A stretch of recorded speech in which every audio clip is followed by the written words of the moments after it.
let us understand about moving average. Moving average is another important averaging method in a data set. As a matter of fact, moving average is very useful when the data is dynamically changing. Let us take, for example, today the corona pandemic that we are facing. We talk about something called TPR, that is total positivity rate. The total positivity rate is an important measure to know whether the disease is under control or not under control. If you go through over a period of time, the coronavirus started in a small way and started propagating very fast. So there is no point in talking about 6 months back what is the TPR rate and what is the TPR today. It makes sense to know the TPR or the near past, say probably the last week or last 2 weeks. As I told you, the TPR of every day keeps changing and we need to monitor to control the coronavirus as of today.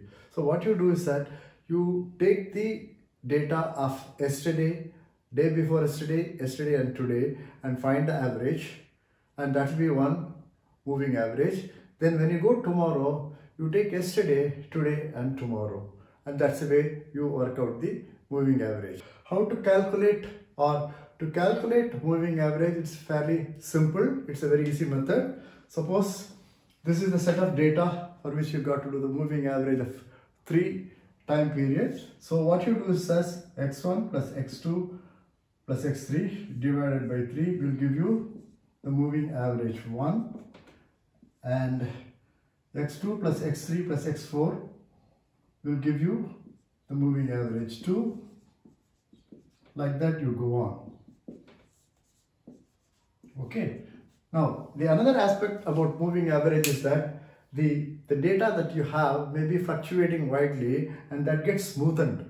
When you see the data, when you average it on a moving average basis, it will be smoothened. You will find it is smoothened. As a matter of fact, moving average method is also a forecasting method. So that, based on the past, immediate past data, you are able to predict for the future in a much more logical manner. Now, weighted moving average is adding the weightage to these variables depending on the situation and how you wanted to do it. You may assign more weightage for x1 and less weightage for x3, or vice versa. You may attach less importance for x1 and somewhat better importance for x2 and more importance for x3, in which case you will get another set of value, and that is called the weighted moving average.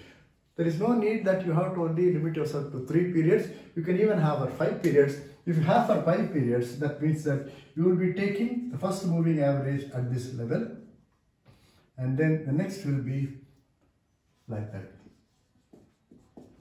Okay, so these methods are very useful, especially when the data is dynamically changing and you need to act.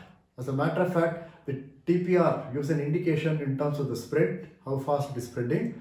More importantly, health workers or the hospitals have to find ways and means to provide more facilities for incoming patients. Okay, we will see this also by way of an example in the PowerPoint presentation. Now let us understand the need of moving average, or what you also say, it's also called as a rolling average. Traditional and simple average are not always a reference when data change dynamically in short time, where one need to take decisions based on current situations. It could be exponentially growing up or geometrical progression. Simple mean will always result in lower values, and they will not reflect the recent values. There may be a need to forecast and plan resources. A typical example could be monsoon time, wherein you need to act very fast, forecast and then plan how the monsoon is going to behave. So much so in epidemic or pandemic times, where you need to ramp up healthcare infrastructure because the rate at which the infection spread is pretty high. You need to smoothen fluctuations because, typically in a business situation, in a sales environment and a manufacturing environment, sales will fluctuate depending on different needs of the people, but the production need to go steadily. So you may have to smoothen the fluctuations because too much of variations, will not be helpful. We need to find ways and means if there is a way to smoothen it out so that you can take a meaningful decision. It could be very useful in long-term planning, and moving average also helps in decision making in emergencies. But you need to understand the limitations also. It is not a true representation of law of average because it compromises the outlier values. Okay. So, and also trend, seasonality, they cannot be considered or depicted well because you're talking about the moving average in the near past. Okay. So application of moving average one need to do with caution depending on the business scenario or the situation. This is a typical example where the fire accidents have been recorded for 12 months and the accidents are shown here. Okay, and let us see how the moving average will help us in improving our thought process and then decision making. So the simple average of this is 118, on an average 118 accidents. Okay, now when you go for a 3 months moving average, which is basically add the first 3 months and then arrive at the mean, and that is 97. Okay, that is what I shown here. Similarly the next one, and also go on like that, getting the moving average. You can also do it for a period of 5 periods wherein you add 5 data elements, okay, and then divided by 5 you get 102 and so on and so forth. So typically you will find that the moving average of 3 is this and 5 is this, and the data generated after calculating this one. Now the corresponding graphs also given here. You can see that the raw data is showing so much of fluctuations, and with the 3 months moving average, closely watch the orange color line, okay, which is somewhat smoothened out, and with 5 periods you will find that it's much more smoothened out, the last one or the gray one. So this is the way the moving average helps us in smoothening the data. Okay, now let us look at it. Now look at this moving average data is currently is around 130 and 33, 134, 133. The simple mean is 118. So it is more logical that this is a dynamic situation where you have to plan based on this, and if you do by this you will run into shortfalls.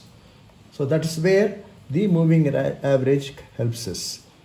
And then as I told you, the moving average smoothens out. As a matter of fact, moving average is a method of forecasting too. Okay. Now let us move on to weighted moving average. We have learnt weighted average. We have now learnt moving average. Weighted moving average is the same thing as moving average, and what you do is that you attach certain weightage to the various data points or data elements. So in this case, a 3-month moving average is considered, and the weightage given is 1, 6 and 4. That means what? 1 into 105 plus 6 into 110 plus 4 into 106 divided by 3 will give you this. Okay, this is what is the weighted moving average for a 3-month cycle. So, and these are all the graphs. The blue one refers to this, and the 3 months moving average with 164 refers to this. You can see that, and also with weighted average, weightage is 7, 4 and 2 is this. So what you can see here is that depending on the requirement and then the nature or the scenario, one need to assign moving average weightages and then use it to your requirement. So this is the way you calculate weighted moving average. Okay. We have learnt weighted average, moving average and weighted moving average. These are very useful in real life scenarios and business applications.